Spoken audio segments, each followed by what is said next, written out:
Здесь, наверное, стоит рассказать с самого начала. Идея отправиться в Штаты у нас появилась еще в начале года во время поездки в Гонконг. И из-за того, что мы не смогли определиться с городом, в который хотим поехать, мы решили проехаться по всем городам из нашего списка. Сперва мы решили отправиться в Нью-Йорк на несколько дней. С какого же еще города начинать свое путешествие по штатам? Затем быстрый перелет, и мы в Чикаго, на родине Аль Капоне, Дип Диш Пиццы и Чикаго Буллс. Затем еще один перелет на западное побережье в Сан-Франциско, мировая столица IT-индустрии и бомжей, спящих на улице. Из Сан-Франа уже на машине мы спланировали за 2 дня проехать парк Йосемити, Долину Смерти и добраться до Лас-Вегаса. Откуда еще за несколько дней объехать вокруг Гранд-Каньона и вернуться в Вегас, чтобы насладиться здешней атмосферой. Из Вегаса уже на самолете мы планировали снова отправиться на побережье в Лос-Анджелес, откуда через несколько дней вылетал наш рейс обратно в Европу. На все это у нас было 3 недели. И если честно, я не особо верил, что этот план полностью удастся, но попробовать стоило. Так вот, Нью-Йорк.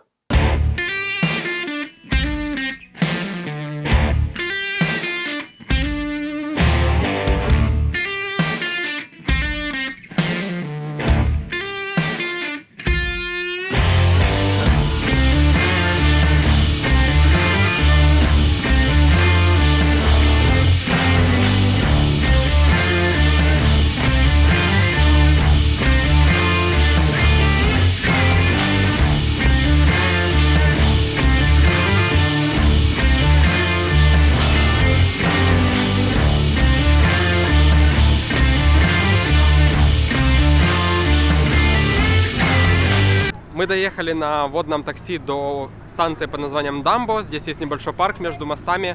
Собираемся немножко прогуляться. И после этого по Бруклинскому мосту мы пойдем на Манхэттен. Вот это Бруклинский... Черт! Еще раз. Вот это Бруклинский мост.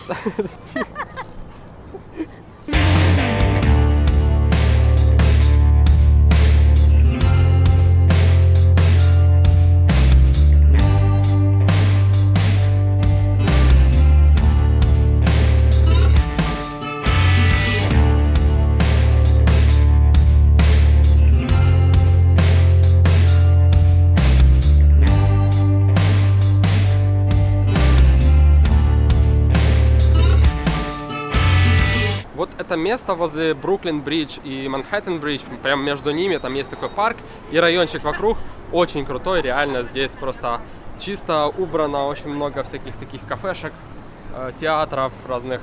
Реально крутой район, просто ходишь и со всех сторон кадры просто реально для Инстаграма, кадры для видео, все как будто в кино.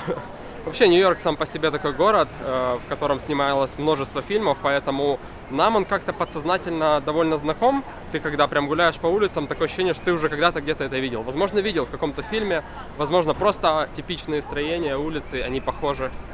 И вот мы дошли до, наверное, самого главного инстаграм-спота здесь, Вашингтон-стрит, где все стоят и просто фоткаются на фоне Манхэттенского моста.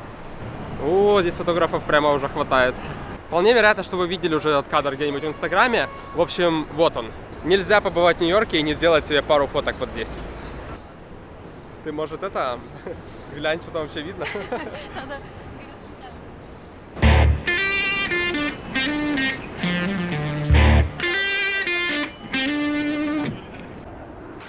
Между Манхэттенским и Бруклинским мостами находится классное такое место, называется Main Street Park. Если не обращать внимания на шум от проезжающего метро, здесь открывается отличный вид на Манхэттен и на оба моста. А еще здесь куча детишек, которые бегают и играют в футбол и занимаются другими детскими делами.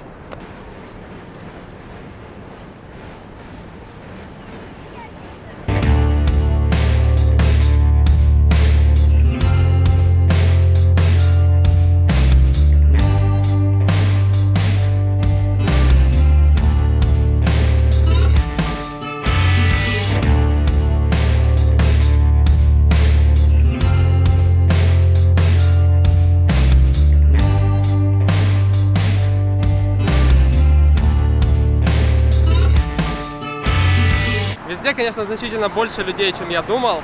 Обычно, когда приезжаешь куда-либо в какой-то город в будний день, основное количество людей, которые живут в этом городе, работает. и только туристы гуляют. Но, видимо, здесь такое количество туристов, что просто не протолкнуться. Надо сделать кадр.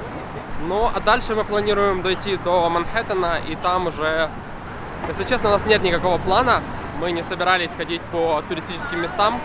Есть уже такие путеводители, статьи по теме 10 вещей, которые не стоит делать в Нью-Йорке, или 10 мест, которые не стоит посещать в Нью-Йорке, потому что там огромное количество туристов, и вы, по сути, не насладитесь городом, а просто посмотрите на толпу китайцев, итальянцев и всех тех, кто приезжает в этот город. I'll make a brand new start of it in old New York.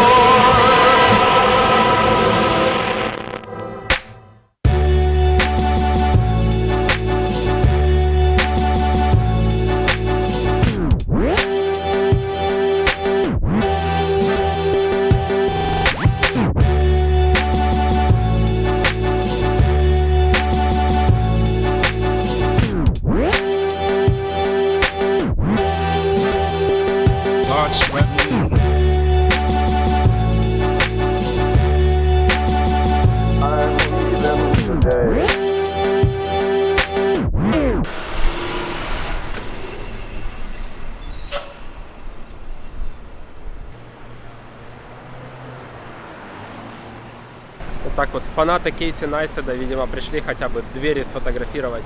Уже неплохо.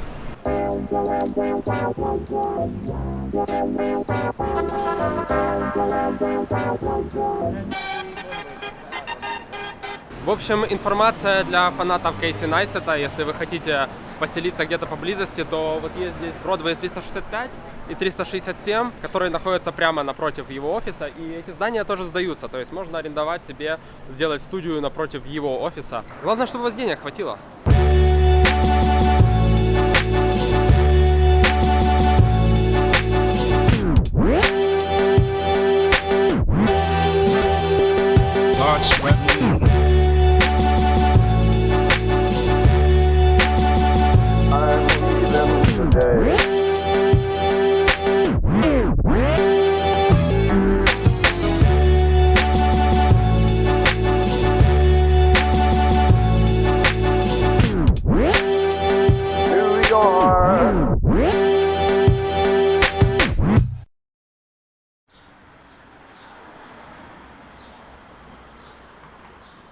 Мы поселились в таком низкоэтажном районе Бруклина под названием Вильямсбург. В этом районе дома в основном не выше 4 этажей. Довольно-таки уютный райончик с маленькими улочками, с маленькими кварталами. Если нужно пройти 10 блоков, это в принципе довольно быстро. То есть если просто вдруг внезапно попасть в центр вот сюда, вот в этого района, видно, что это американский город, но я бы, наверное, не сказал, что это Нью-Йорк. Хотя, конечно, Нью-Йорк он разный, это не только Манхэттен.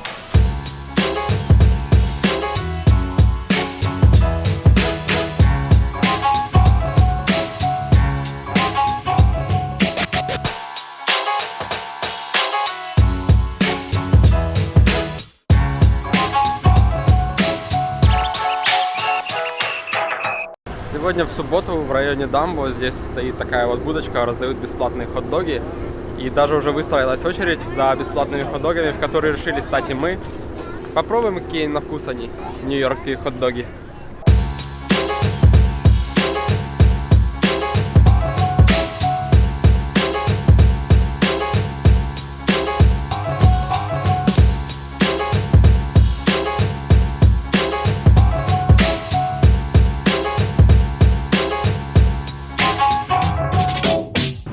Бесплатный хот-дог, он вдвойне вкуснее.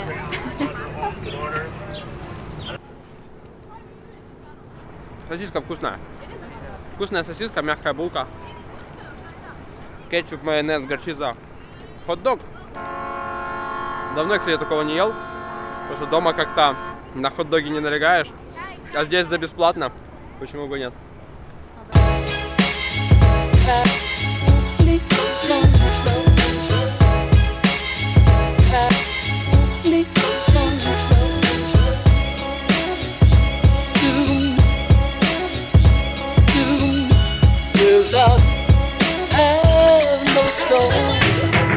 Есть в Нью-Йорке отличная возможность посмотреть на город с воды, точно так же посмотреть на Статую Свободы, при этом бесплатно. Для этого достаточно просто отправиться на бесплатном пароме на Стентон-Айленд, туда мы и направляемся.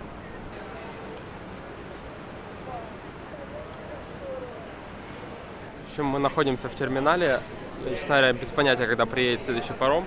Здесь есть 2 этажа, это для входа на нижнюю палубу и на верхнюю палубу. Естественно, мы пойдем на верхнюю палубу, потому что хочется поснимать. Вон я уже вижу, плывет паромчик на Стейтен-Айленд мимо Статуи Свободы.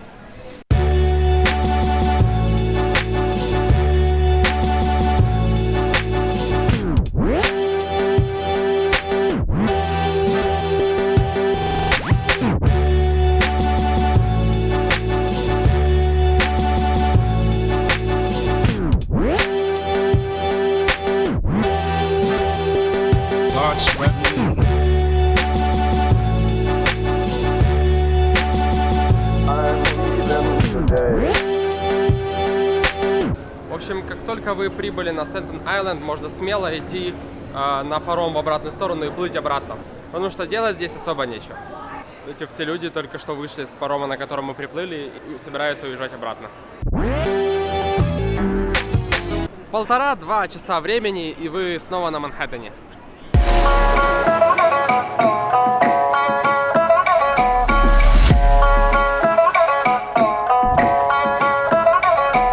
Мы сейчас находимся в Чайнатауне на Манхэттене. Это наш последний день в Нью-Йорке. Завтра мы отправляемся в Чикаго, прям рано утром. И у нас на самом деле вообще нет никаких планов по поводу Чикаго. Мы даже не знаем, что там смотреть, куда идти. Думаю, что будем разбираться на ходу. Даже сейчас просто от всех впечатлений от Нью-Йорка нет времени что-то искать, какие-то точки отмечать, планировать маршруты и так далее. Сегодня днем стало действительно таки жарко. И, кстати, да, совет, если едете в Нью-Йорк в летнее время, то обязательно берите с собой солнцезащитный крем, потому что солнце здесь очень активное, и местные им постоянно пользуются. Ну а сегодня у нас в планах еще забраться на Top of the Rock, на вершину Рокфеллер-центра, и посмотреть на Нью-Йорк с высоты. Ну а пока нью-йоркский Чайнатаун.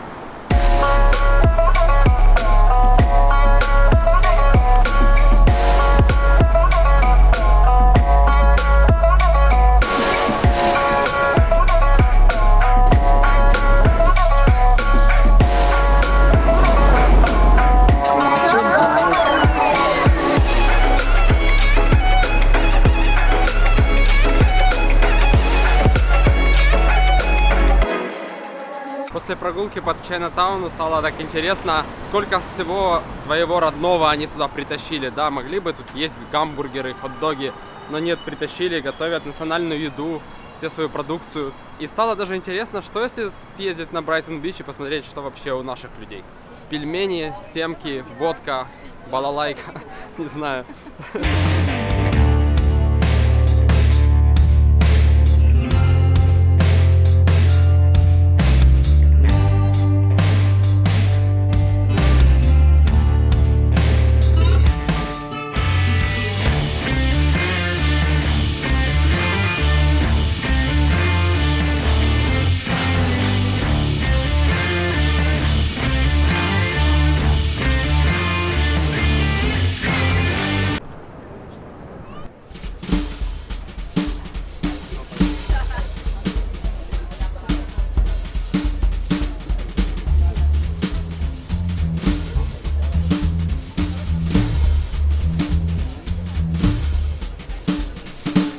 Профессиональное позирование.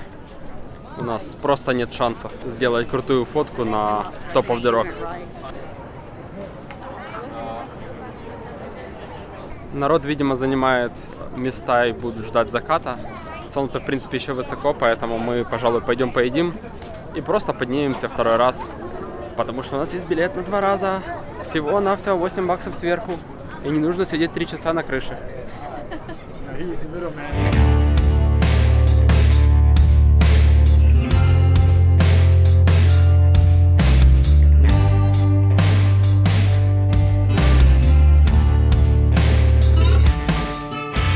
Мы сейчас находимся в Центральном парке в Нью-Йорке. Это такая огроменная парковая зона прямо посреди Манхэттена. Здесь находится куча спортивных площадок, детских площадок, озера, поляны. Даже есть зоопарк и разнообразные музеи.